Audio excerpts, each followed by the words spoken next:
From the racing capital of the world, Indianapolis, Indiana, welcome back to the greatest spectacle in podcasting, the Seventh Gear Over Rev Show, on our new YouTube platform, which we would love for you to subscribe to. Hit that like button so you can get all the latest news from us, from the greatest spectacle in podcasting. Now, ladies and gentlemen, we have a fantastic guest today because we're talking all things IndyCar today on this week's show. Because for those of you that have been following, there has been no shortage of news items for the IndyCar series, and here to talk with me about that is a good friend of mine. We've known each other for a few seasons now. He's the founder and pastor of the Life Church up in Connecticut. He is deeply involved in the motorsport scene, particularly IndyCar and the Indianapolis 500, and we'll talk about how we met here in just a moment. But he's also the host of the newly and really popular podcast, The Pits Are Open, with the one and only Will Marotti. Will, welcome to my show this week. Welcome to Seventh Gear Over Rev. How are you doing, my friend? Kevin, doing great. Thank you so much for having me on. I was waiting for this. You know, we had you graced us by coming on. The Pits Are Open, and looking forward to being with you. So this is great. What a last 24 hours or 48 hours. Oh my gosh, it's Holy smokes. It's so nuts. I mean, we thought we knew what was going to happen. We just didn't know that it was going to happen as fast and furious as it did. Obviously, the first domino to drop is Roger Penske not retaining Will Power at Penske Racing, and that was the first bomb, right? The first domino to fall. Sure. Then we hear the rumors about Colton Herta not coming back with Andretti, where he's been his entire career, to go to Cadillac, being a test driver for them in Formula One next season. And then that was confirmed. And then if your timeline was the same as mine, Will, it was probably within the hour that we got confirmation that Will Power had signed to take over Colton's seat at Andretti. And in the meantime, we've had Rinus VeeKay saying that he's not coming back to Coyne. We're assuming that David Malukas is going to take Power's seat at Penske. We think VeeKay is going to go take Malukas' seat at Foyt. Plus, we had a change of venue. The Toronto IndyCar race is getting moved to Markham, like 45 minutes north of there, for the next several years. Yeah. And it was like, I was thinking to myself yesterday, and I know you and I talked about this off air. It was like, I kind of wish we could have talked about it yesterday. But then I was like, well, wait. There's probably going to be even more news the way things are going. Can you recall a crazy IndyCar news cycle such as this ever? No, this was like a dump truck, like a Triax backed up and just unloaded everything at once. I was a little disappointed, though. I have to tell you, I'm a big Colton Herta fan. Good friends with Brian. Known Brian for 10 years. We've tried to put things together in the past. And Colton was kind of coy about the whole thing. He said F2 is not a feeder series for IndyCar, or IndyCar is not a feeder series for F2. So you were getting the impression that there wasn't really a lot of interest there. When it came out, you're like, oh my gosh, it was like sticking your head out of an airplane at 600 miles an hour. It was so amazing. And you had to wonder too, like, how long was this in the works? This obviously, Dan Towers had all this in line, ready to go. To be announced as the Cadillac F1 test driver, possibly a Formula 2 engagement. I just felt a little disappointed because I don't think Colton, again, he could have said other things to not let go of the position and not out people, but I felt bad about it.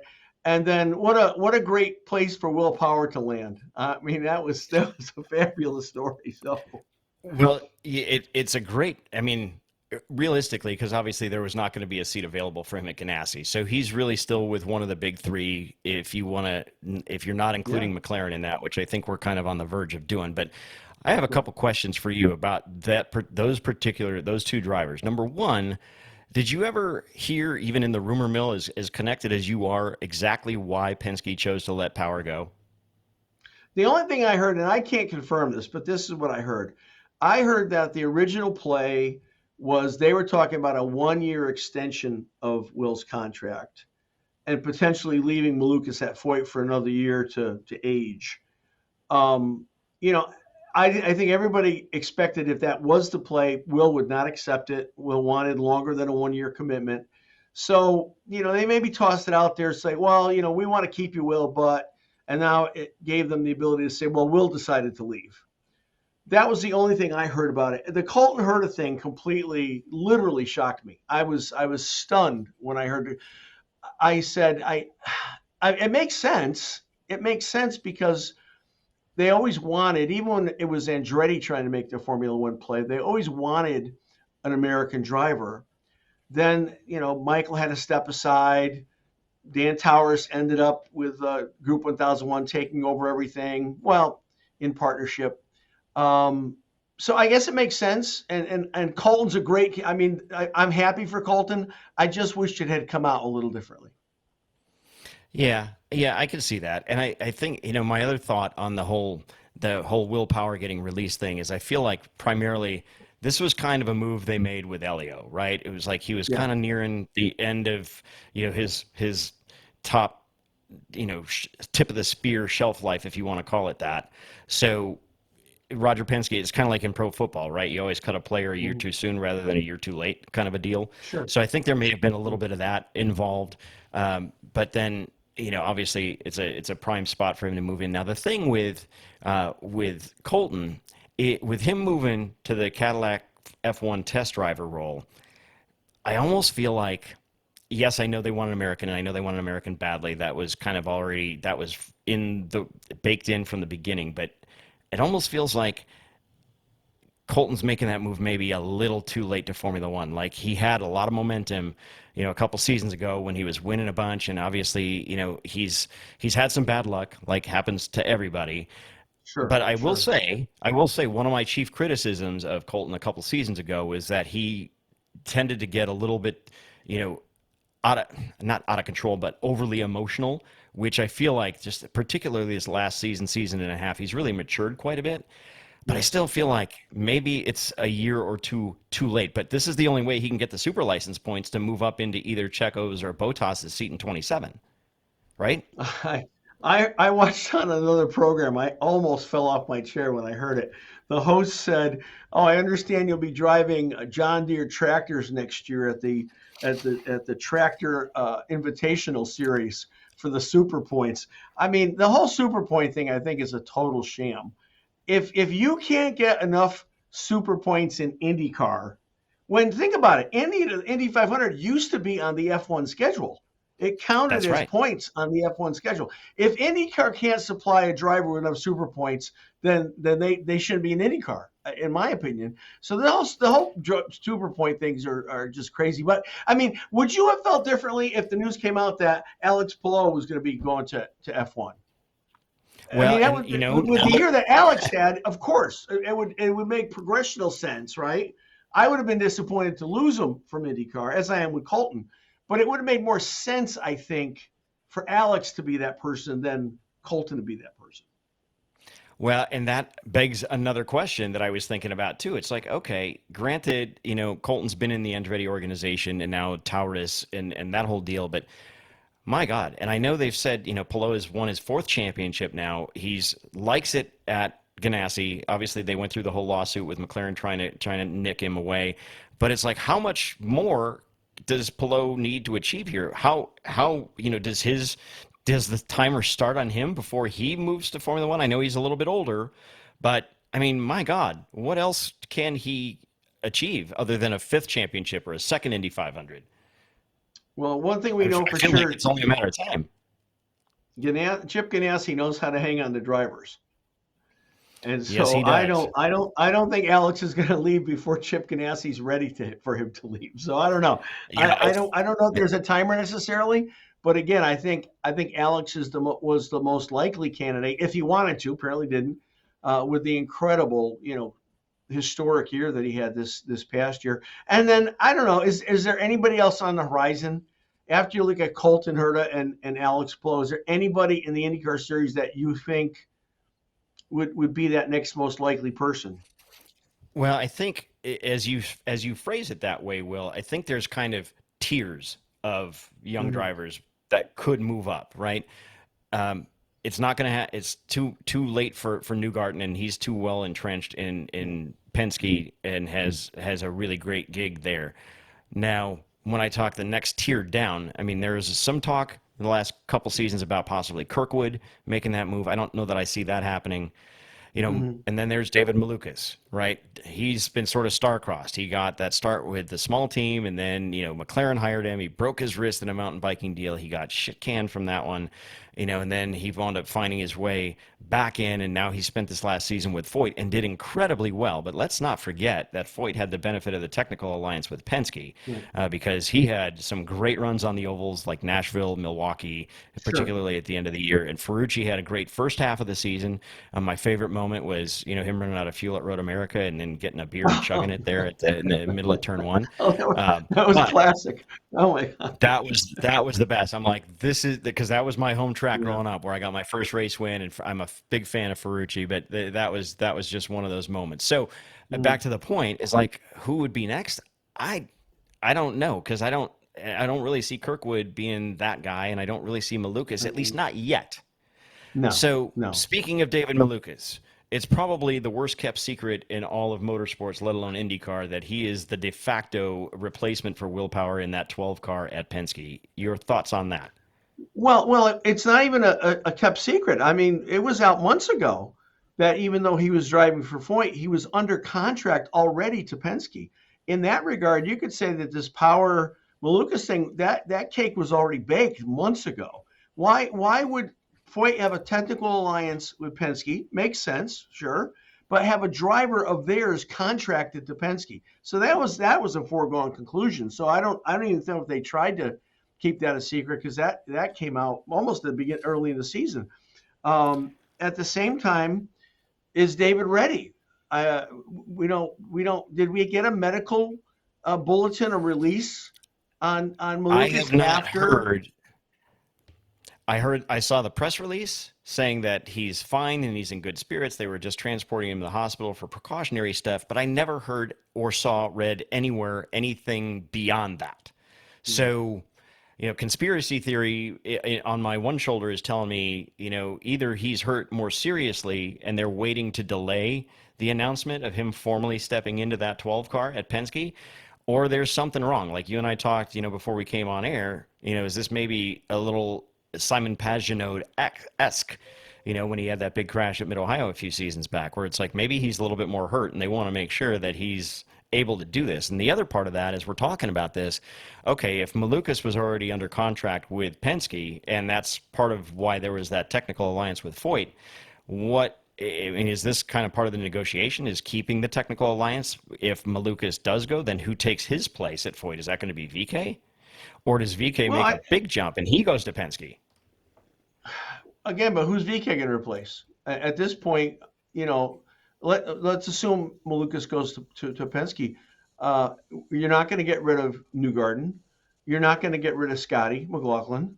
I mean, I see that trio functioning together for at least another 3 or 4 years before there could Yeah. be a change there. So I would hope the technical alliance wasn't based on Malukas being signed to Penske because I think that'd be entirely unfair to Foyt.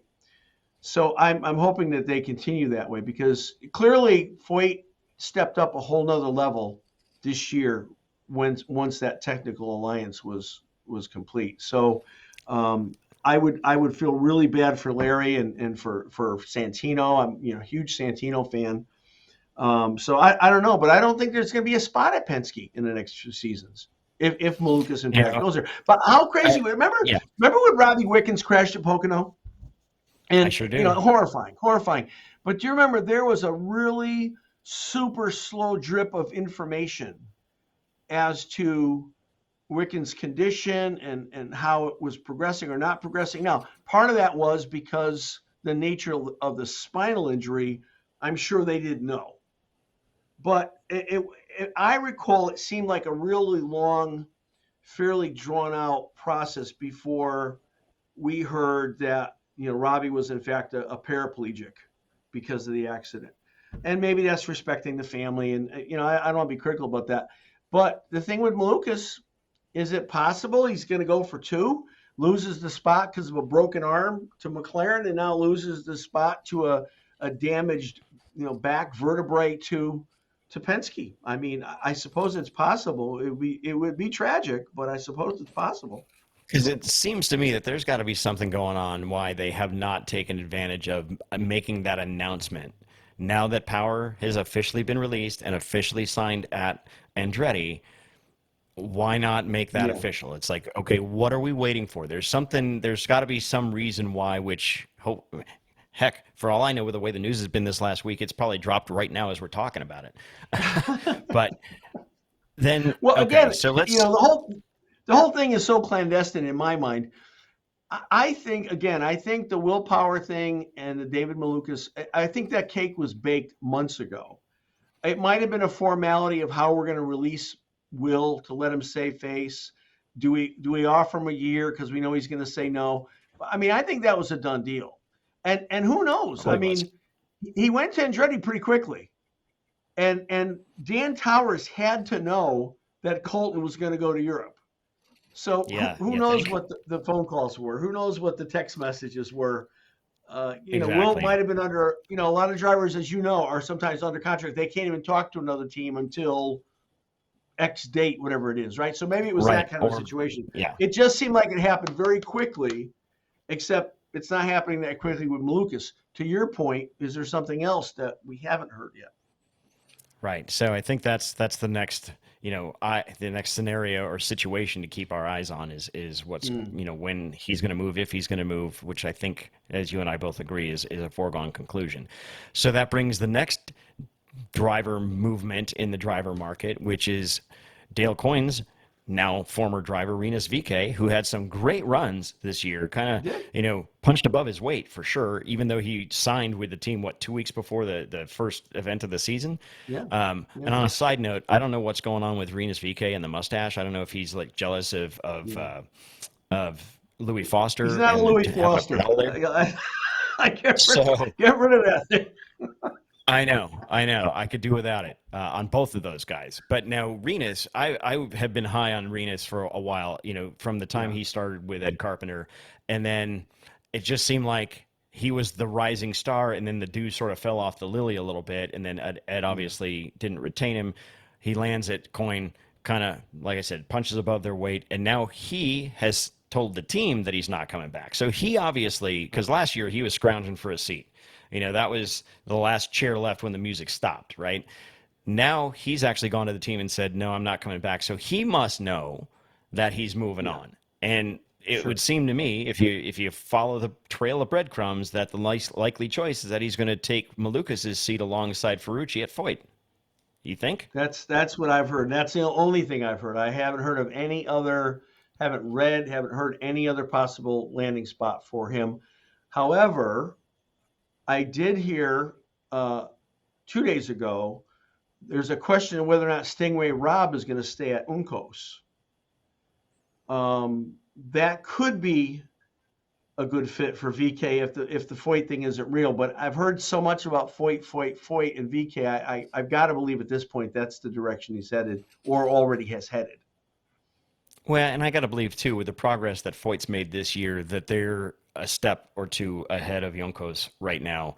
I Yeah. just hope that those guys can really, over this offseason, whether it's an influx of cash or, intelligence, so to speak, in terms of their engineers and all that kind of stuff, to be able to really maximize. And I hope they keep. I hope they keep our good boy here from Noblesville, Mr. Connor Daly, because he's a thrill to watch, and I think Yeah. he's one of those guys too. Where it's like he could have had, he coulda, shoulda, woulda had a number of wins, and he just hasn't been able to do it. And I think the team is Yeah. just not quite to the level that he needs. But yeah, so since we're kind of on the driver topic, let's just kind of go and Yeah. talk about a few others here before we shift into the second half of the Sure. show here. Okay. So, and just on a side note, you probably heard this in one of the race broadcasts. I think it might have even been Milwaukee that. Speaking of the whole Penske driver shuffle, I think Townsend Bell threw it out there that he said, well, maybe they send Scotty Mack off to run for Penske in NASCAR since he's got the Australian V8 touring car background, and you keep Power, but then you move Malukas alongside Power and Newgarden. But Yeah. obviously that's not happening. So there was that. So then we talk Ganassi, obviously Palou, a historic year. I mean, it's on the one hand, Yeah. it made for if, and again, I appreciate the talent, and it was unbelievable. The laps led, the wins. It finally got an oval win at the 500. almost broke the record for number of wins in a season. I think he tied Right. Mario Andretti when it was all said and done. Mm-hmm.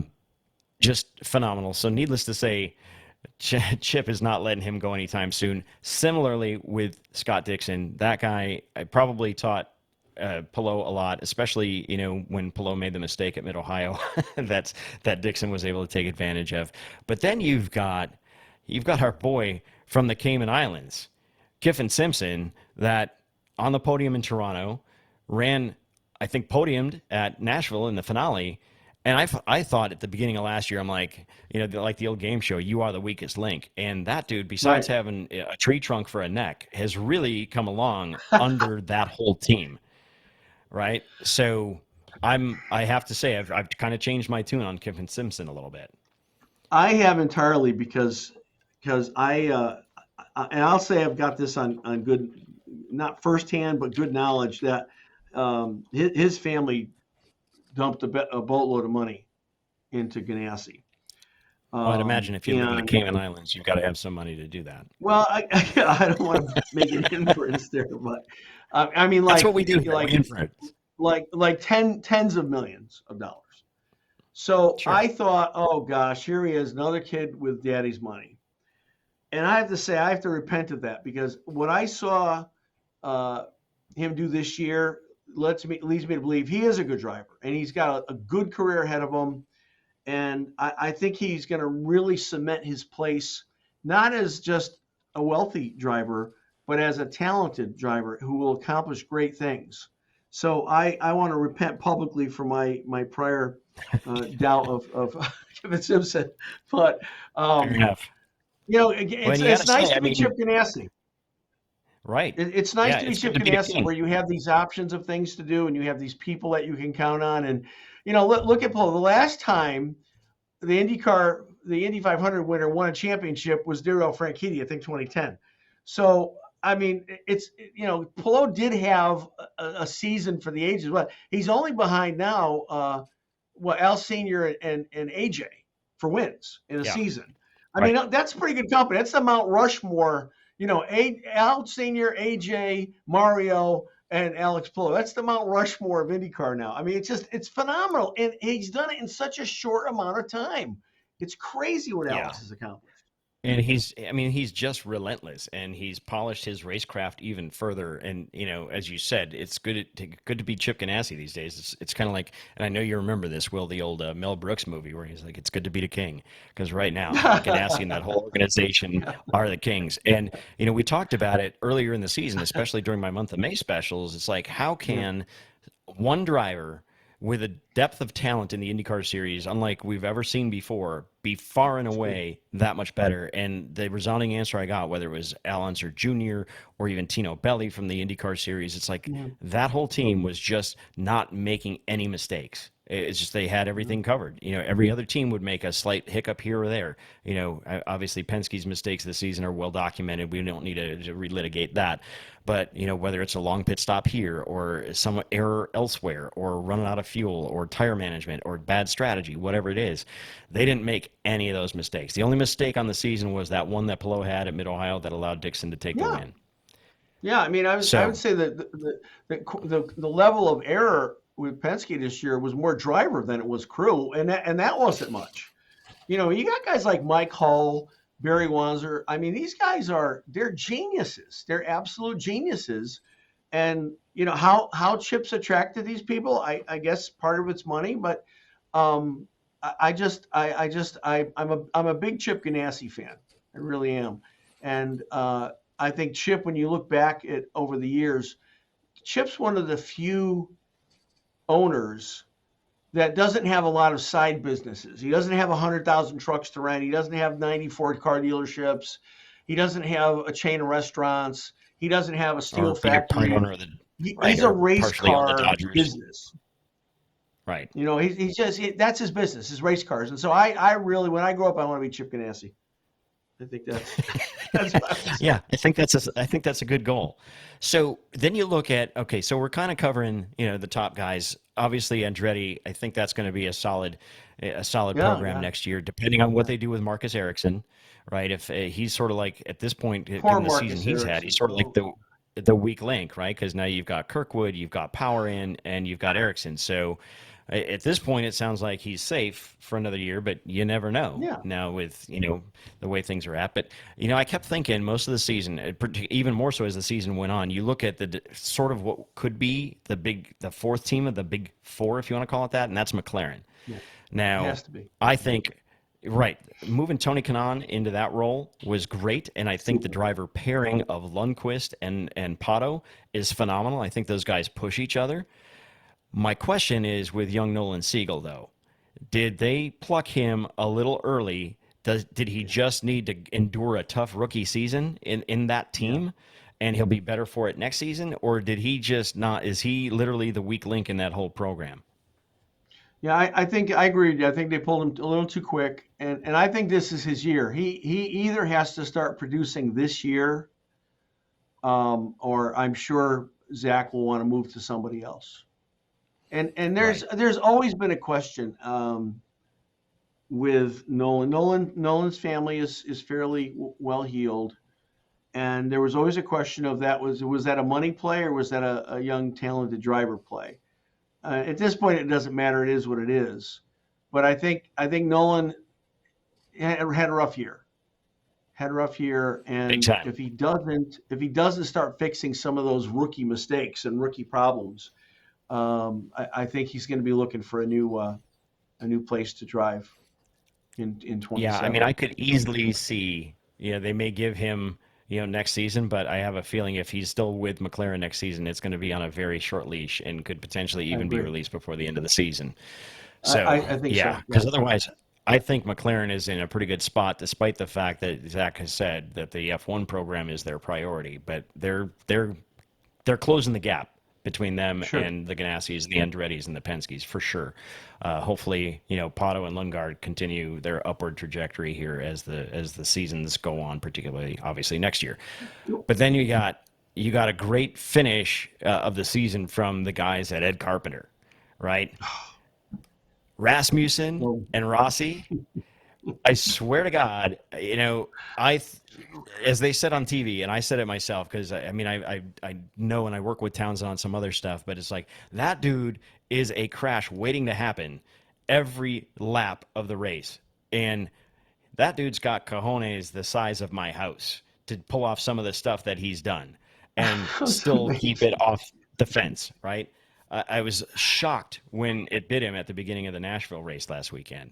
But I mean, got his first win at Milwaukee, my old Yeah, stomping grounds. That's yeah, where I grew up, and that was awesome to yeah. see. Not to mention the fact that they had a great crowd, and thank God, so that race stays on the schedule because Wonderful. we needed it, especially we didn't want to have a second Iowa kind of crowd for that weekend. You and I have talked about that before, which we'll get into in the second Mhm. half of the show. But then you Okay. got Alex Rossi, who finally, got a decent top five there and kind of finished the season strong. Obviously, the Java House, inflection or infusion of money, with that ownership and the power ownership with Ed, they're moving to a new shop here.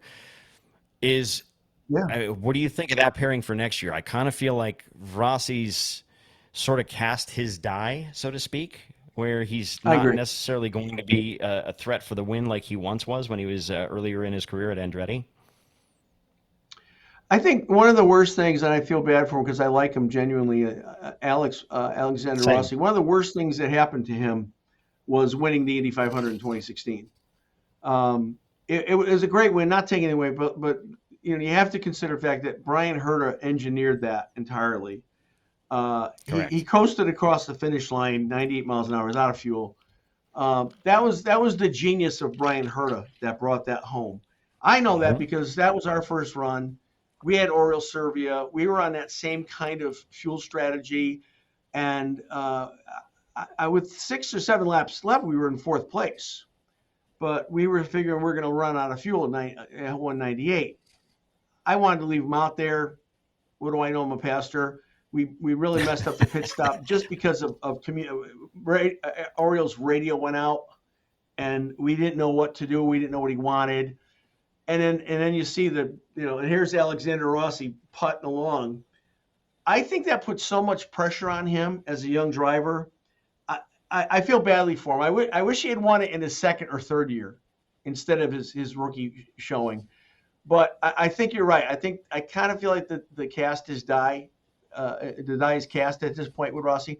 But gosh, I love Christian Rasmussen. I just feel like I think everybody was sitting on the end of their chair waiting for him to come into his own, and he sure did. I mean, you went from I had Wes Zirkle, who's an Indian. He's our attorney. He also manages and helps manage Christian. And he said in one race, the adjectives went from reckless, arrogant, to strong driver, hard finisher, Yeah. fearless. That's what one race can do with you. And that's the announcers. He won the announcers over. You listen to Hinchcliffe and Townsend Bell. They were Rasmussen fans before that was over. Alexander Rossi and Hinchcliffe are close, and they do a podcast together. But Right. I think Rossi has a lot to teach Rasmussen. I think Rossi's a great balancing. They're entirely different personalities. I'm trying to get him back on our show. We podcasted with Christian back in May, and I've been trying to get him back on, but he's been so busy since the end of the season. But I think he's going to really do well next year. And I think with VK, going back to that, I think VK is going to be great with Santino on the ovals. I think it's going to be a force to reckon with. But I think Rasmussen's coming into his own. I think Rossi's a great pairing for him. And gosh, thank you, Alexander Rossi. When Rasmussen won that race, Rossi got out of the car. He ran to where Rasmussen Yes. was, Yes. and the affection he showed him, that was not contrived. That was genuine.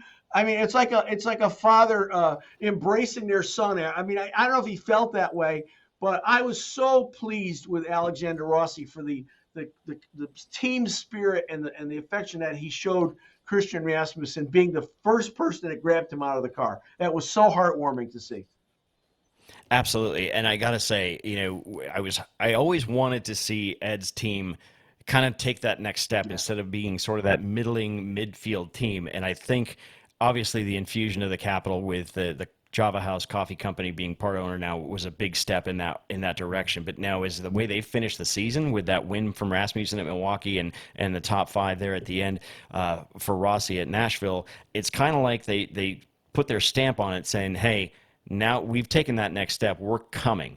So I am really optimistic, and I look forward to more excitement out of Christian Rasmussen because I can't tell you, like I'm sure you, throughout the season, it went from the adjectives about, the guy's out of control. He's going to take somebody out to like, I kept going, oh, oh, oh. And my wife kept saying to me, she's like, what's going on? I'm like, this dude almost crashed like 3 times just in the last lap. Well, like a dozen times in Milwaukee, he almost lost it. I mean, Yeah. you're watching him, he's working the wheel so hard. It's like, oh my gosh, it was like, I was on the edge of the seat. I really was. It was fun. It was hard to watch, but it was fun to watch. But I just like him as a person. He's almost like Jekyll and Hyde. I mean, he gets in the car, he's vicious. He's not like dirty, but I'm saying he's very determined and he's willing to take risks in the car. But outside of the car, he's so mild mannered and lighthearted. It's an interesting mix of personality in Christian Rasmussen. That's what I love about I those hope guys. that's great. When they're that aggressive behind the wheel and they're that genuine and not jerks outside the car, to be able to flip that switch, that's something that I always look for in the guys that I either raced with or in myself, in my racing and that sort of thing, because it's like, you want to have that killer mentality when you're in the car, and that's certainly Christian Rasmussen without a doubt. Yeah. Okay. Let's kind of cover the last few teams here so we can get on to part 2 of the show. So I want to save Foyt for just a minute here, but let's talk about Meyer Shank a little bit. You got Felix Rosenquist, who had some good runs and then also had some, bad misfortune, along with Marcus Armstrong, who sometimes he was in the way, sometimes he was really quick. You got Elio as a part owner of that. And I think as much as I like Felix, and I've gotten to know him a little bit as well over the last couple seasons, I almost feel like the different liveries that were on his car through the season were better than the results that the team showed in some ways. Yeah. And but let's not forget, commercially, they're doing an incredible job. I have to repent again now. This is 2 or 3 times. I said when I grew up, I wanted to be chicken ass. You come to my show to repent. That's not necessary. Well, I can't do it at church myself. It's difficult for a pastor to repent in front of everybody in church. I do it as little as I need to. Um, but I said when I grew up, I want to be Chick Ganassi. I have told Mike Shank on numerous occasions he's my hero. And so I want to apologize and say I'm repenting of that because I really do like Mike Shank. And I love what Mike has done. Having Jim Meyer bring in, I mean, what they're doing with Sirius and what they're doing with the bands. I mean, what a creative commercial team they have. Oh my gosh. Right. It's And how much it's great to airtime see. did But those things I get? do. I feel bad for Felix. I think a lot of us expect more from Felix because he's such a good driver and he's fast and he's a good guy and he's just yeah, I don't know. It's disappointing that he hasn't achieved more. I Yeah, think so that's it'll the be biggest interesting. disappointment with Meyer Shank. I agree, especially knowing that they've got a technical alliance with Ganassi, right? So Yeah, you would yeah. think that there would be a little bit more consistency higher up on the grid than they did. So maybe, I'm sure Mike, knowing Mike as we both do, that he's gonna leave no stone unturned, especially when he's got somebody like Elio, help and advise and see relating what he sees on the daily running of the program. So hopefully, they have a stronger 2026 because I like those guys. I like Felix. I don't know Marcus that well, but he seems like another one that's could be a boom or bust kind of guy. So next year Yeah. should be a pivotal season for him as well. Otherwise, like a couple of the others we talked about, he could be on the outside looking in by the end of the season. All right. AJ's team, Larry's team. How could you not root for those guys, right? I mean, I love him. yes. I mean, I'm telling you, Santino is one of my favorites, and I was really skeptical Yeah. about Santino after the stuff that followed him from Europe when he first came over. Yeah. But the Yeah. pairing of him and Malukas, man, if Santino's still that aggressive guy, much in the same vein as Rasmussen and Connor Daly for that matter, but he's also kind of got a little bit more maturity about him, without losing that aggressiveness. And then you had Malukas that I don't know if anybody really saw that coming, especially on the ovals where he was in contention for the pole there The towards the end ovals of the were season. surprising. I think people expected some strong road course prowess from Malukas, but the ovals will definitely. Holy cow! Look at what he's doing, turning left. Um, Santino. I just I've always liked Santino. He's from Connecticut. We've done some events together. We brought some money to Vassar Sullivan in 2020, the year that wasn't. Santino ran well at Indianapolis. Yeah, I just I'm waiting for Santino has to win the Indy 500. He has to. Well, I I mean, will feel doesn't like he my have life this? is incomplete if he doesn't. I agree. Doesn't he have a distinguishment of not having finished outside the top five in any of his Indy I think he's 500s? got, if not the Something like best, that? he's got one of the best finishing records of any Yeah. active driver at the 500. Yeah. Yeah, I guess distinction was the word I was looking for. So now that we've had the previous discussion about the technical alliance with Foyt and Penske, and not sure if that is going to stay or go away, Yeah. if in fact Malukas does move, what do you see moving into 2026, assuming that Renus VK partners with Ferrucci at Foyt for next year? Do you see them Well, continue as long as kind of the staying where they're at? technical You see alliance, them? Yeah, go ahead. I'm sorry. As long as the technical alliance holds with Penske, I expect to see one or two wins out of Foyt next year. Maybe both from VK, one from VK, one from Santino. I expect to see top of podium positions at least in two races next year for Foyt. Well, I don't know. I Maybe I'm a know dreamer, just but from yeah. Well, no, I mean I think that's realistic. It's they're kind of in a similar spot in terms of their performance as Ed Carpenter yeah, finished the season yeah, at, right? So both those teams were pleasant surprises, I guess you could say. I know a couple seasons ago when they lost Michael Cannon, he was a big factor in helping raise the game on that program. But yeah. now Larry's doing a great job running that program. I think they've got some other pieces in place. Mm-hmm. And I know from just following, social media stuff, they're really pushing on the commercial side of things. So hopefully we see more of that progress in terms of funding and talent and from behind the computer and back in the shop and that sort of thing. So yeah, that's one of those teams I really want to see continue to run well. And then Let we've me give got a quick Juncos. shout out if I could. Yeah, You absolutely. mentioned the commercial side of things. I've become good friends, not close friends, but good friends with J.P. Murray. JP Hmm. came into the situation representing Santino. He also represents, I think, Brady Bacon and Taylor Reimer over in the ARCA world. Um, he's done a good job of bringing some sponsors together. He's a great guy. I've had him on the show many times.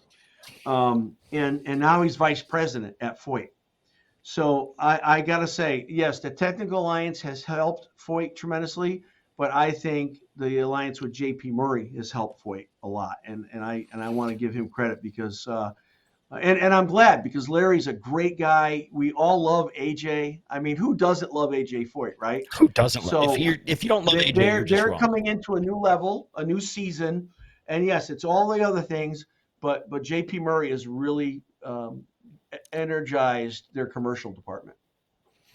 Yeah, it's very ironic that you bring up JP's name because he just reached out to me this morning to connect. So Okay. kind of serendipitous timing. Maybe we can get Yeah. Santino on the show here at some point. Okay, all the best for Foyt, man. I'm gonna go out and buy some new retro Foyt merchandise. I think just because of that. So then you got Juncos, based here in Indy. Ricardo trying to do his best. Obviously, we kind of anybody who's an IndyCar fan kind of knows the whole creation of that with the single car that they couldn't make. Maybe they could make it to the 500, and now they've kind of grown into their big shop here in Indy. They were able to keep Connor Daly, who's also a thrill to Mhm. watch, especially on the ovals, going taking the high side. The high line practice I think should be just renamed after him. It's the Connor Daly practice because he's great at going around the outside, kind of like Colton is. Despite the fact that Connor lost that major sponsor right at the beginning of the season, they were able to make it Yeah. through the rest of the year. But then you've got Stingray Rob, and I think you were talking earlier that there's some question marks as to whether or not Stingray is going to be back. Excuse me. I can't confirm this. I don't know that it's true. I heard it said. I think Stingray's always looking for funding. They're not wealthy. Stingray has done it the hard way. He's earned it. He's a good driver, but he hasn't. With Foyt, with Uncos, he hasn't really. I don't know if he's top 20 to. Maybe an 18th or something like that. And I think Ricardo's looking for his own young gun to come in there and really light it up. Connor's a good veteran driver now. He's a good tutor to a younger driver. And you've got some good guys coming up out of Indian X now that are looking for seats. I So know. I don't know. I don't know about Stingray next year. So it almost makes you wonder, are either or both of those drivers going to be there or not next year? Because I know it's the same thing with Connor. He's constantly looking for money. Ricardo's looking for money. Sure. So I think that could be a big question mark. And, maybe that opens up the possibility, to your point about these guys coming up from Indy next. Is that potentially a developmental seat that could maybe have an arrangement, say, with Andretti for Dennis Hauger, who's this year's Indy Yeah. Next champion?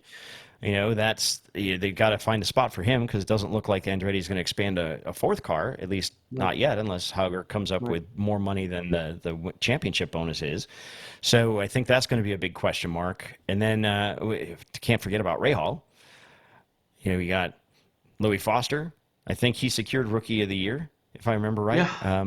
Yeah. And then you got Graham, and Graham has these flashes, but it's like that team always either shows flashes or they always struggle. Yeah. And they just built the new shop out in Zionsville. I don't know what it's Yeah. going to take at this point. I don't know. And I like Graham, but I think I'd like to see Graham move into ownership more and driving less. Maybe Graham could do like a Marco and run the 500. But I think they really need a new face. I think they really need somebody that's a hot hand.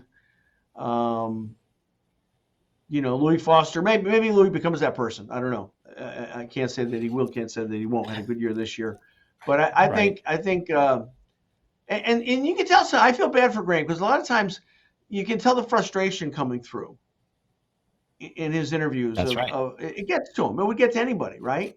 So I'm just wondering if for his sake, for the team's sake, it would be better if he helped Dad on the ownership side, and got somebody else behind the wheel. I don't know. Right, and then you get the guys that kind of help fill out the budget, like the Devlin DeFrancescos. But like you said, and I know you've seen it as much as I have. It's like there's all too many times where Graham either has a poor qualifying or he has a DNF, and he can't quite pinpoint what's wrong. Yet Right. you get guys, Foster goes out and he splashes here and there. When before Christian Lundgaard left for McLaren, he was there. He won in Toronto, and all of a sudden, so it's like, how can these guys that aren't as ingrained in the team as Graham has been for so long start to make these gains and then leave? So it almost seems like to me there's more, back at the shop that they've got to fix, that they haven't been able to, Yeah. to get the chemistry there. Yeah, I don't know. Bobby Rahal is such a great guy. Mike Lanigan is a super guy. Sure. Good business guys. I don't know David Letterman at all. Met him maybe once or twice. I don't know. I don't know. I feel like there's a lot of pressure. There must be a lot of pressure on the team for Graham to do well. And what would happen? What would happen if Graham did 500 only, and you put one of these young lions in that spot? Maybe And that let would him manage. breathe. I don't know. I don't know, but it's I mean, talk about tough case. We already talked about that. But I mean, how many good drivers has Dale Coyne lost? I mean, Alex started Right. with Dale. Santino started with Dale. He picked up Sebastian Bourdais at the end of his career. Um, I mean, it just seems like now VK's leaving. VK shows glimmers of hope for Dale, and VK's leaving. Jacob Abel, I don't know. I mean, a horrible season for Jacob Abel. Yeah. Yeah. That was not I feel an bad. impression Dale's to a make. super nice guy, and I feel bad for Dale Coyne. I really do. And I agree with you. And it seems like, again, he's another one of those where it's like the only constant is Dale Coyne, that he's always going to, He's always there. not be able to retain drivers, but he always fields cars. And there's those times where, you sort of catch lightning in a bottle, and they like I said earlier, kind of punch above their weight. But it'll be interesting to see, with VK, announcing his move. Abel most likely probably not going to be back unless he can find some more funding to buy that seat. Who knows what's going to happen with Stingray? But then, like you said, you've got the guys like Dennis Hauger coming out in Indy next that set that series on fire, and somebody's going to find a place. But he's an Andretti driver, so maybe one of those teams winds up with some sort of an alliance, whether it's technical or commercial or whatever, to find a place for him. So. Well, it'd be All a right. great move for Dale Coyne. Dale Coyne, you have a technical lines with Andretti, and then fill those spots with some young guns and start tearing it up, right? Exactly. All right, boss. I think we've covered the entire IndyCar field. Did I miss anybody? I don't Yeah, know. let's take a breath. It seemed like we got everybody in that one segment. I think we did. Okay, so now before we get to part 2 of the show, because part 2 we're going to talk about the future of IndyCar and the series itself. Yeah. But before we get there, let's just take a quick moment here to shout out our great partners here at the Seventh Gear Overrev Show. First and foremost of which are our great friends and partners, close to my heart, KrausMeats.com, always top quality since 1923. As we get closer to the end of summer and early fall for all of your grilling needs, be sure to check out their website, KrausMeats.com, for their new lowered prices and economical shipping all across the continental United States, as well as our great friends over at Dick Carriers and Respect Your Package, makers of the ultra high-end men's premium breathable underwear, complete with ball bustier technology, and they are, respectfully scandalous but unapologetic. And if you go to the website respectyourpackage.com to place your order and put in the promo code RESPECT7, you will get 20% off of your entire order. So make sure you check those guys out, especially as we get into the fall and the holiday season. So thanks to both of those fine companies for helping us out here on the Seventh Gear Overrev Show.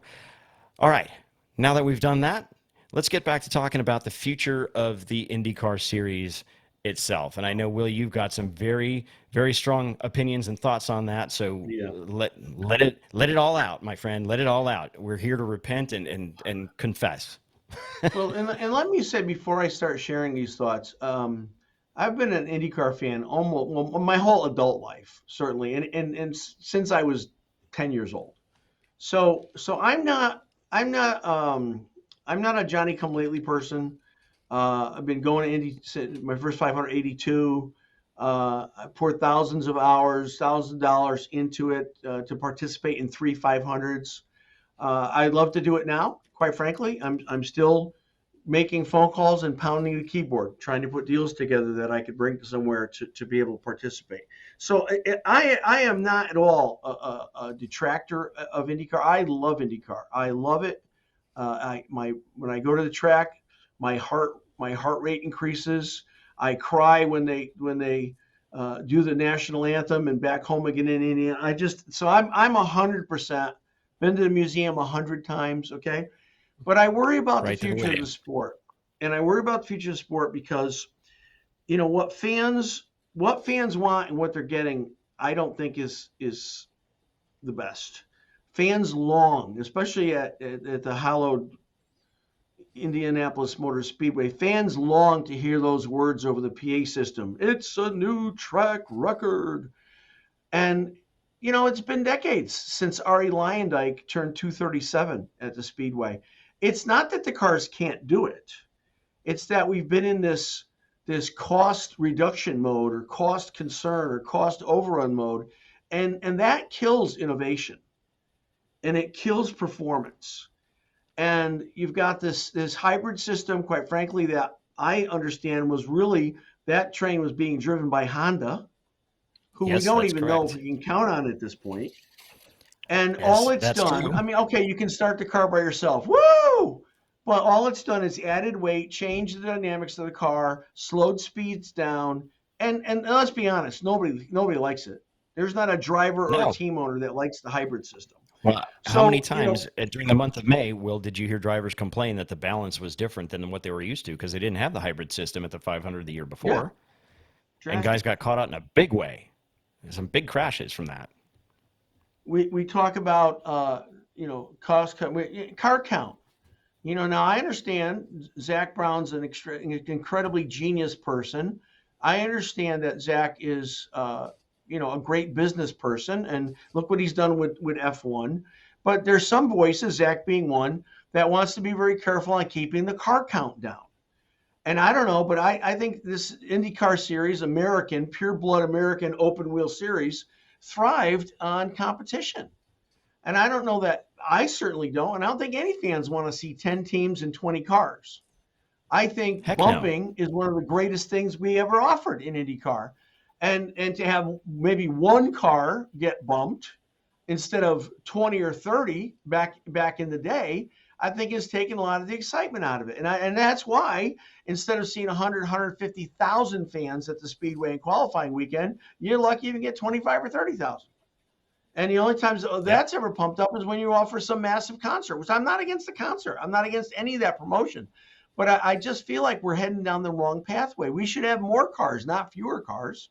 We should have more bumping, not less bumping. We should have faster speeds, not stagnant speeds. That's what fans want. And who was it that said this? And a fairly notable person, not a Will Marotti, something like I'm going to say like a James Hinchcliffe, but I don't think it was James Hinchcliffe. But they talked about the fact that fans like to see the element of danger. And when everything, Mario Andretti said this, if everything's under control, you're not going fast enough. That's right. And That's I a great think quote. it's that they want to see our superhuman hero drivers do things that I can't do. I can drive a car around a corner at 68 miles an hour, 72 miles an hour. I can do that. You can, well, and you're much better. Yeah, you're a professional driver. I tried it. It didn't work for me. Uh, but I think the fans want to see some people, and that's why they love Christian Rasmussen because he's out there, he's hanging it out there, he's taking a risk, he's trying to get it done. And then oh boy, maybe this was not a good thing to do. Then the reasons why we can't have more cars, in my mind, don't make sense. And I operate in the world of common sense. I have forever. If it doesn't make common sense, it's probably nonsense, or there's other agendas behind it. So I'm told frequently, we have 25 charters issued. All those 25 cars have guaranteed starting spots That applies to everywhere but the Indy 500. Are there going to be more charters? We don't know, but we can only have 27 cars. And I'm told we can only have 27 cars because of pit box limitations, and you can't have too many cars on the track for, I don't know, timing and scoring reasons. Well, I mean, maybe so many people would accept that, but I just want to bring up a couple of things. Um, Chicago, the street course, Coda, um, other places where NASCAR runs. The Cup Series will put 40 cars on a road course. Xfinity, well now O'Reilly Auto Parts, will put 38 cars. Watkins Glen, for instance, 40 Cup cars, 38 Xfinity cars. Now help me understand, and I guess I just don't realize that. How is it that the same tracks can hold 40 stock cars, bigger, heavier, albeit slower cars, but we can't have more than 27 Indy cars? And well, Well, right. it's the pit lane problem. Well, Well, listen, this whole thing. Go ahead. no, I agree with you because in a couple of other points that kind of support your stance, and I agree with it, is, we were just talking about Milwaukee. Back in the day, they didn't start 24 cars at Milwaukee. They started 30. They started 32, and guys also went home. So Yeah. to tell me on a 1 mile oval that you can't have more than 27 cars because of the pit box, I mean, yes, certainly the cars are a bit longer, a bit bigger than they were in '69 before wings and early Sure. '70s and that sort of thing. But you still had guys that had to go home that if they didn't qualify, and at the same time, that was one of the biggest complaints from the Formula One team owners about allowing an 11th and or 12th team in, is that the pit lane was too short, i.e. Monte Yeah. Carlo, that we Yeah. couldn't allow an 11th team in with two more cars. Well, I'm sorry, we now have an 11th team starting next year, and I don't see them, tearing down all of the streets of Monaco to rebuild the pit lane to accommodate those 11 cars. So these are people that just don't want to make it happen because they feel like perhaps their slice of the pie is going to get sliced even thinner. Well, and I understand from an owner perspective, and certainly when you're responsible for your sponsors. Um, I mean, we started out with Sam Schmidt. We ran 16 and 17 with Sam, and I remember when people didn't make the field. And I remember watching Cruz literally cry. I remember when Hitchcliff didn't make the field, and people were literally crying over. I get it, I Graham, get for it. that And matter. what do you do with a sponsor? What do you do with your sponsor? Your sponsor is expecting to be in the biggest single day sporting event in the world. They're not going to be there. I get that, but you know what? That's part of the risk too. The drivers take That's risk. right. It's a dangerous sport. The owner should take some risk. And I'll tell you that it's the fan. Listen, if you don't understand by now that the fans are your most valuable commodity, because nobody wants to see what we saw at Iowa this year No, with an heck empty no. track. They look like BBs rolling around in a boxcar, 2 or 3 thousand people. Nobody wants to see that. What they want to see is a sold out track at the Indianapolis Motor Speedway. Now, Indy takes care of itself. It's his own animal. It's his own creature. But if you had bumping regularly, not just ovals, but road courses, and some people went home, there'd be an increase of fan interest, increase of viewership. The fans would love it. And it's, oh, we can't do it because of the pit lane. Okay, well, how about we try? Not that I'm a big Formula One fan. Don't get me wrong, but I seem to think that with Formula One, they have 20 cars. They have 10 pit boxes, and 2 cars per pit box. So there's a savings for crews. Now we only have to have one really busy pit crew. We don't have to have two. Why couldn't we do that on these road courses where they use the excuse of pit boxes not being sufficient enough to have more than 27 cars? There's ways that you can fix this, and the folks at IndyCar are way smarter than I am, and they could figure it out. But I just feel like when you're worrying about cost control, you're losing innovation, you're restricting advancement, you're restricting speed, you're not allowing greater car counts because the owners are afraid they're going to lose a piece of the pie. I don't think those are decisions that you're making for the fans. And I don't think You're it's going to right. go. I'm sorry, go ahead. No, you're fine because you're right. At the end of the day, this entire sport, much like many other sports, are driven by the fans, right? How they engage with, the Java House sponsorship and their activation at Right. places like Right. Laguna Seca, the Sirius XM, Grateful Dead livery, how much airplay did that all get? Yeah. So you've got fans obviously wanting more cars. They certainly want to see more bumping, at least at Indianapolis. How many Hmm. times in the last decade have we gotten to Indianapolis and the speculation right up to the opening day of practice is, are we going to have no cars that are going to get bumped, or is it going to be one, maybe two, instead of the 10 to 15 that we used to get back in the day, which apparently those days are long gone. But if these guys want to survive, and I mean, when I say these guys, I mean not just Roger Penske and Doug Bowles and Mark Miles, but Sure. also Sure. the Chip Ganassi's and all the team owners. You can't. It's like the old definition of insanity, right? You can't keep doing the same things and expect a different result. Now, I'm encouraged by the new broadcast partner with Fox. We Yeah. saw a lot of the broadcast numbers that were up substantially, over last year when before Fox had it. And I'm hopeful that their CEO, who is apparently a big race fan, will continue to help drive that. And that may bring more revenues in, much like a revenue share like the NFL enjoys. But we still have the issue of car count. We still have the issue of a new car. Like, how many fans have talked about, granted the earlier versions of this Dallara were even more hideous than the current ones, but how many times have we heard, I mean, the current chassis is what, 12, 15 years old now? Yeah. And VW12. So right. yeah. So Delara was working on a new one, which because the series wants to stick with him, but the early designs were not attractive. And in fact, I had this very conversation with Tino Belli, the IndyCar head of aerodynamic development, the month of May. And Mhm. so he started putting his hands on it and rubbing it a little bit.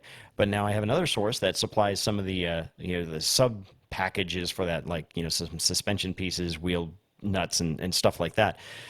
It's like the team owners don't want to spend the money on a new chassis. They Right. want to be able to carry over as much of the suspension and so forth as they can. They basically just want a new tub, not to mention the fact that they don't want to pay for the development of a new car because, we'll get into the whole sponsorship side of things here Mhm. in a minute, but they don't want to pay for the development of the car. Dallara doesn't want to pay for the development of the car.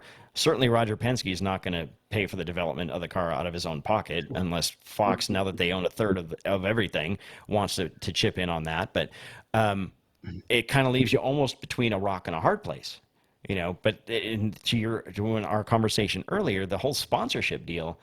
How many of the teams have had the same sponsor throughout the season this year? Very, Mhm. very few.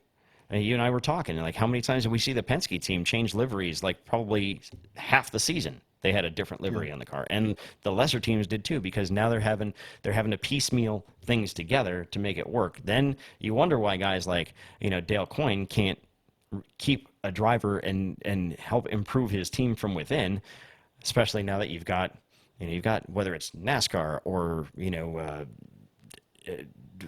the Live Golf Tournament or these Yeah. UFC matches Mhm. or whatever, where everybody's vying for that dollar. Now, I'm hopeful that Fox can continue to support that, but there's also part of me that thinks that the depth of involvement that Fox has right now is maybe not the best thing either. And I don't have any real coherent thoughts on that just yet, but I suspect that if they really want to, like we're already talking next year, they want to pair IndyCar with NASCAR races at a bunch of places, which could be good or maybe not. I don't know, but now are they gonna, like, what was at the beginning of the Portland race? It got preempted Yeah. for the first 6 laps, and that was a Yeah. Fox call. I want to chalk that up to first year scheduling problems. I mean, I'm not gonna. I mean, yeah, it was horrible. The fans were screaming. The blogosphere went crazy. Um, I feel that I've often said this. No offense intended, but I think Penske Entertainment should change their name because I don't think entertainment is their strong suit. Business is their strong suit. They do that well. But now I think Fox is the entertainment portion of Penske Entertainment. And but again, I go back to this dueling thing with NASCAR and IndyCar. In recent history, it's only happened twice, and it was the Brickyard at Indianapolis. And I will tell you, I went to both of those weekends. I thought they were horrible. I didn't care for there was not good fan turnout. Again, it was post COVID, or first one was almost still in COVID. Um, I don't know if I mean let's try it. Let's try it. I'm open to it, but I don't know that it's going to work, and I want to see how Fox pulls it off. Well, it's yeah. I mean, obviously they didn't feel like they were getting, what they wanted out of having NBC, being the broadcast partner last year. But now the other issue that we have, and I feel very strongly about this, is I believe you do as well. Somebody and I don't care if it's Doug Bowles because he's wearing multiple hats now, as is Roger, but somebody has got to figure out better scheduling for the IndyCar series. You cannot start the season in February, end it right before Labor Day, and be off the radar for 6 months and expect to have a great fan engagement and be ready to go and chomping at the bit, when we get to Thermal or St. Pete or wherever at the beginning of next year. That's got to change. We've got to go deeper into the year. And I know their excuse for years and years has been, oh well, we don't want to interfere with the IndyCar. I mean the NFL football NFL. season. Well, I'm sorry, but Formula One could give two craps about the NFL schedule. They come to COTA in October. They come to Las Vegas in November. They could care less, right? Oh, So and by the way, why we can't? NASCAR doesn't seem like it worries about the NFL too much either. That Right. that dog So won't hunt anymore. I mean, we've been hearing we're afraid of the NFL story for years. I don't think that dog hunts. I think I think it would be great to have the season at least go through September, and get a couple of more races on the schedule. Um, I have to say too, I'm not a fan of this. Let's go to Australia stuff. It's an American open wheel series. I think you're going to lose a ton of fans. They're not going to go to Mexico. They're not going to go to Australia. They're not going to go to Brazil. Those have been tried. We don't want to be CART. We don't need to be CART. We need to be no, IndyCar. that ship has already So sailed. I just feel like what they want to suggest isn't going to work, and the things they should do they won't do. So I don't know. They don't ask me, so I don't know where to go with that, Kevin.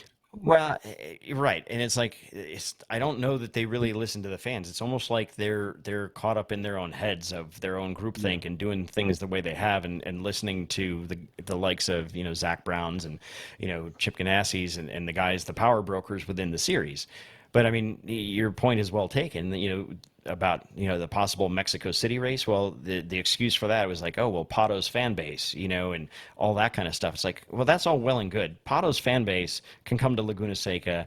You can go back to COTA if you want to, but if you move a race to Mexico City, like you said, well, you're going to lose some fans from that, but you're also taking away one race that could be held here in the United States that the fans could get to. I don't care if you put it in the middle of Butte, Montana.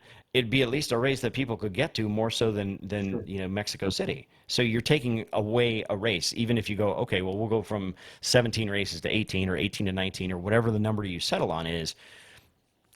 Yeah, we don't have to be CART. We don't have to go to the Lausitz Ring. We don't have to go to Australia, Mexico City. We do our international due diligence by going to Toronto, which is now at Markham. But Right, which is there's, nice. I'm glad we didn't lose that race. I'm glad. yeah, The and Canada I was race. afraid that it might. So I mean, I that's thought that's so. always a good crowd up there. Too bad we don't have another, Paul Tracy or Greg Moore or something like, or Alex Tagliani, to even drive that further. But I'm hopeful that these guys are actually, after they've taken this week off, to process all the news of, of the week. And I hope they also don't think that this is enough to bridge the gap between now and next February, but that they're actually going to have a big sit down and a big think with the Fox people and the team owners and listen to everybody and not just, because I agree with you. And I think 99.9% of the fans out there would agree. We need more car count. We need to bolster the tracks that we like. I mean, clearly Iowa, that was a concert that just happened to have a race going on, and that's why this year, without the concert and Hy-Vee's money behind it, nobody showed up. Thankfully, Milwaukee, as we talked earlier, was a great crowd and great enthusiasm. So maybe we're looking at going back to, I think it's on, maybe even on the schedule, at least the Yeah. preliminary one that I saw. Maybe it's Watkins Glen. Phoenix, even though they've screwed up Phoenix to modify it for NASCAR, moving the front straight to the back straight and, all those weirdness things. But I mean, Phoenix used to be an IndyCar staple for many years Yeah, in I spring mean, training for Phoenix a was while. so wonderful for IndyCar, and I mean, it was on the calendar. You could count on it. I mean, I wish, like, why not Watkins Glen? Why not bring Yeah. something to the Glen? Why not do the Roval? I mean, that might be a lot of fun. Why not do it? If you're talking about pairing NASCAR with IndyCar, why not go to Atlanta? I mean, there's some things you could do. I'd love to see him bring back the the 500 Triple Crown. Have a race at Right. Indy, have a race at Atlanta. I know I love Pocono. I know there's a lot of bad vibrations about Pocono because of Justin Wilson and Robbie Wickens. I get that, but NASCAR still runs at Pocono, so I don't know. I feel like and we can promote that. Look at horse racing. They have the Triple Crown, the Preakness, the Belmont, Kentucky Derby. I mean, that's so historic and it's so well attended and people love it and they go and they pack the place out. Why can't we start some new traditions or some revive some old traditions like the Right. A Triple little bit Crown? of I Back to mean, the Future kind of thing. Yeah, I agree with that. Well, but I it's really would like to it's have some real um, scientifically based honesty discussions about why do we have to limit road courses to 27 cars when NASCAR puts 40 on the same track. Doesn't make yeah, sense I to me. would love to have that conversation, and I'd also love to have the conversations like why does a new IndyCar cost so much? Why can't we afford this? Why can't Delara work with us or some other manufacturer? We Yeah. haven't even gotten to the point of, Honda is likely out. My source just yesterday told me that they're pulling the plug. So I've been hearing hopefully that is they get since through. since the moment Honda signed to go back to F1. I've been hearing they were done. So I Right, mean, and what do they we do were, then, Kevin? What do we do when Honda yeah, pulls out? Again, I'm praying right. it doesn't happen. But Chevrolet, I don't know how Chevrolet could pick up that. That's why we need to go to the IMSA engine formula and be able to have multiple manufacturers as long as the horsepower is the same, whether it's a four-cylinder turbocharged or a six-cylinder. Or I think if we went to the IMSA engine specifications, and that's a series that's growing, by the way. They're doing really well with their races, Yeah, with they their are. promotion, with their fan base. Why not take that direction, right? Why just count on two manufacturers and you can't beg the third one in? There's so many things that we could try, but again, you have to be open to innovation. Well, and it harkens back to the days that really made the Speedway and AKA the series what it is, was the days of innovation when there were multiple chassis manufacturers. You had multiple engine choices, whether it was back in when Toyota was there or Chevrolet, or, if you want to go even further back, think about, Roger Rager and his school bus stock block Chevy, or, the Right. Offenhauser four cylinders, Sure. whatever. But there's got to be a way, and maybe this whole broadcast partner thing is the key to it all, that these big manufacturers see a better return for their investment.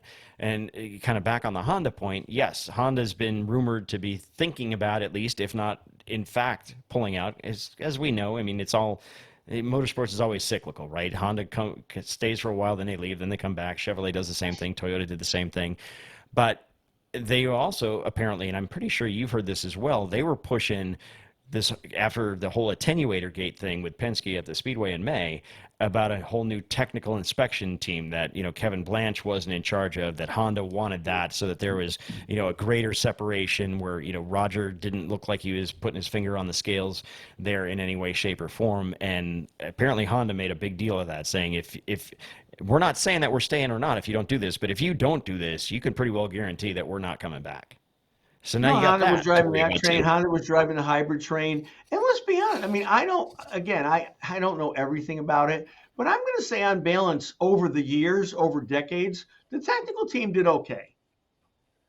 I mean, On I balance, I think think you're right. I think Rocket and the rest of the crowd, I think they were fair. I think they were unbiased. You know, I still question the validity of the attenuator thing. Are you going to tell me that attenuator located on the back underneath of the car, even if you did smooth over the seams, are you telling me that was a great boost in aerodynamic performance and horse? I don't believe it. I don't believe it. I think it was much ado about nothing. The St. Pete gate story. Well, that obviously, I didn't know you could use push to pass. I mean, that was just ridiculous. So that they got caught red-handed there. But I think the technical team has been fine all these years. I don't think there's been outcries of cheating or things not being fair. I mean, Yeah, got to make it sound like clearly the Smokey Unix back technical. there or something. I mean, Yeah, the technical team is not the weak link. They are not the issue no. there. So, as you were saying, and you're right, IMSA has been generating great fields of spectators, and obviously we've got the Petit Le Mans coming up here pretty soon. If they haven't already, it would probably behoove, whether it's Roger, Mark Miles, Doug Bowles, to sit down and have a conversation with John Doonan, because John Doonan, the dude is got the He's Midas a touch. genius. Everything he touches turns to gold, and he's Yes. got it figured out. So I think you could learn something, even if it's, hey, maybe we do a joint IMSA, IndyCar weekend like we used to do.